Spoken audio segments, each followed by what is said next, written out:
মানুষদস্যু, যারা মানুষের জীবনদস্যু, তাদের আমলে অনুষ্ঠিত সব ধরনের নির্বাচনকে অবৈধ ঘোষণা করতে হবে। আমি যখন আসছিলাম এখানে অনেকে বারবার করে বলছিল এই এলাকাটা একটু রিস্কি, এটা রাউজান, এখানে হচ্ছে আওয়ামী লীগের পান্ডাদের এলাকা। আমি আপনাদের বলতে চাই, আপনাদের মনের মধ্যে যদি এখন এই ভয়টা থাকে, এখনো পর্যন্ত আপনারা স্বাধীন হন নাই। এই 56,000 বর্গ মাইলের বাংলাদেশে 1 ইঞ্চি জমিও আমাদের জন্য ভয়ান না। 5ই আগস্ট এই 56,000 বর্গ মাইল আমাদের এই পুরো জমিটাই, যারা বাংলাদেশকে ভালোবাসে, যারা বাংলাদেশপন্থী রাজনীতি করে, এই 56,000 বর্গ মাইল এই পুরো ভূমিটাই আমাদের। প্রিয় রাউজানবাসী, দীর্ঘ সময় ধরে আপনারা নির্যাতন নিপীড়নের মধ্য দিয়ে গিয়েছেন।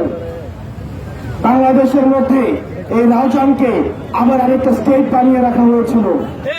আমরা দেখেছি এখানে বিচার বহির্ভূত বিভিন্ন বিচার এখানে করা হতো, বিভিন্ন সালিশ পরিচালনা করা হতো, বিভিন্ন নিজেই জজ সেজে ফেলা হতো।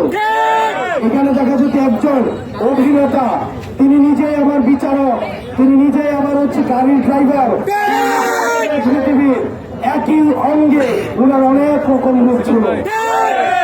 5ই আগস্ট যখন চিটাগংয়ে শহরে আন্দোলন চলছিল, এই রাউজান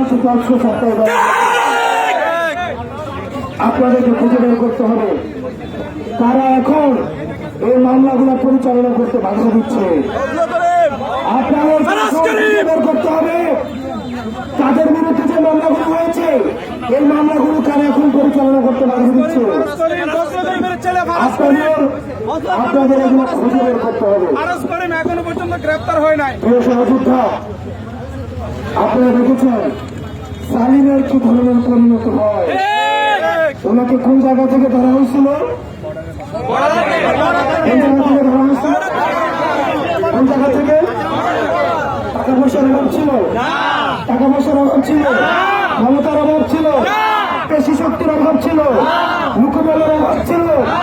কিন্তু মনে রাখতে হবে, এই আসমানের নিচে যারা জুলুম করবে, যখন মজলুম আল্লাহর কাছে সেটার বিচার দিবে এবং মজলুমের মাঝখানে কোন ফারাক থাকে না। প্রিয় সহযোদ্ধা, আমরা এনসিপির পক্ষ থেকে আপনাদের কাছে এসেছি। আমাদের অনেক কিছুতে সীমাবদ্ধতা থাকতে পারে, আমাদের অনেক কিছুতে আমাদের উন্নয়নের জায়গা থাকতে পারে।